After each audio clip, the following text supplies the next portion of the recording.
Hi, I'm Graham and welcome to Man vs Film. This is a movie review for Trainspotting. Now this came out in 1996 and because I am Scottish and this is a predominantly Scottish-British movie, it was everywhere. Anna has been kind of built up throughout my life. It's something that I've constantly watched, I've constantly enjoyed, and it is one of my all-time favourite movies. And I was lucky enough very recently to see it on the big screen, probably because Part 2 is about to hit the cinemas, one of my most anticipated movies of the year. The kind of basic plot of Trainspotting is about 5 friends in Edinburgh who have some extreme highs and some very low lows as they deal with addiction and a number of other things throughout this short period of time in their life. Trainspotting is a movie about friendship, addiction, death, sex, family, self-destruction, and it's all wrapped up within this tone of vicious black comedy. The main character is Mark Renton, who is both the protagonist and the narrator that leads us through this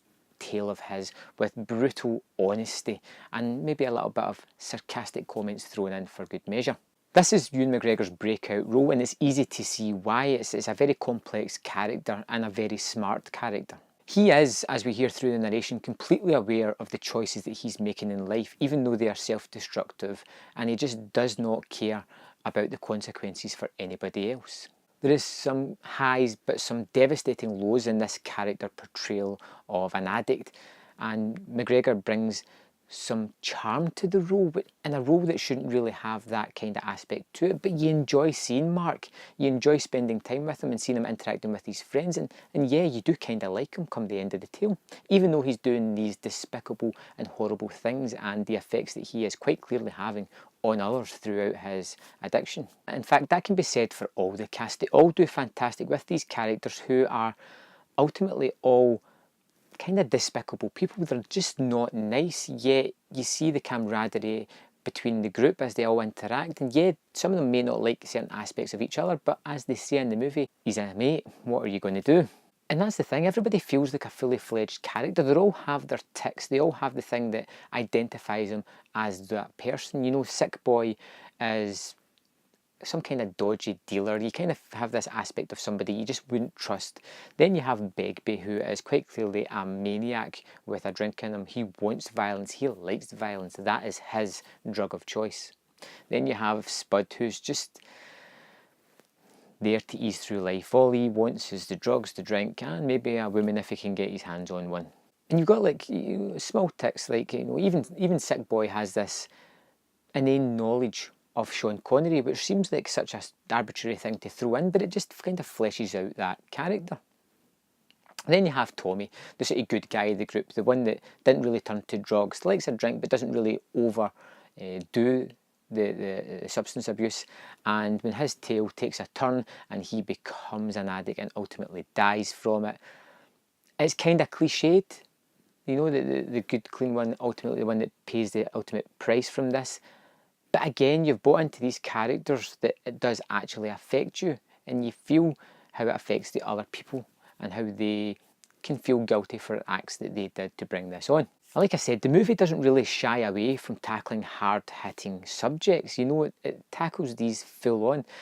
Yes, it's very much in front of drug abuse and how that can affect people round about you, how it can affect others in your own lifestyle and in the way that you carry yourself or what you do, but more how it affects other people. But it also kind of comments on other addictions, you know, whether it be alcohol, violence, sex.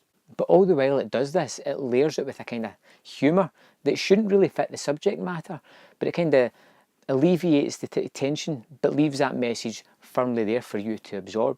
Possibly the biggest thing it tackles is life choices. Like Renton says in it, you know, he didn't choose life, he chose something else, he chose drugs. It is a choice, and all the way through the movie it kind of leads you down this path of Renton's choices, what the outcomes of that are, but it has a positive message at the end of it, or I think it does anyway. No matter how wrong you've led your life, no matter what path you've taken or how far down it you've travelled, you can always make that conscious change. You can always decide that you don't like this. You don't have to stay there. You can do something and move on from that, which Renton ultimately does in the end. He says that he's choosing life. He's choosing to pass up the drugs.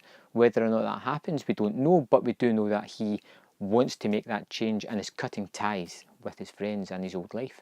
This is one of Danny Boyle's earliest movies. You know, I really like Shallow Grave. I think it's excellent, but Trainspotting's where he really starts to bring out the Danny Boyle isms. It's got this surreal aspect within it, like when Mark goes down the toilet, you know, or when he's detoxing and the room is just elongating, and it's this really tense, twisted sequence of him coming off the drugs and hallucinating and seeing all these fleeting images. It's, you know, done really well. Probably my favourite aspect of this is the overdose scene where Renton literally sinks 6 feet into the ground, and whenever it's from his point of view, you see from that the sort of ground either side of the camera. It's an interesting choice.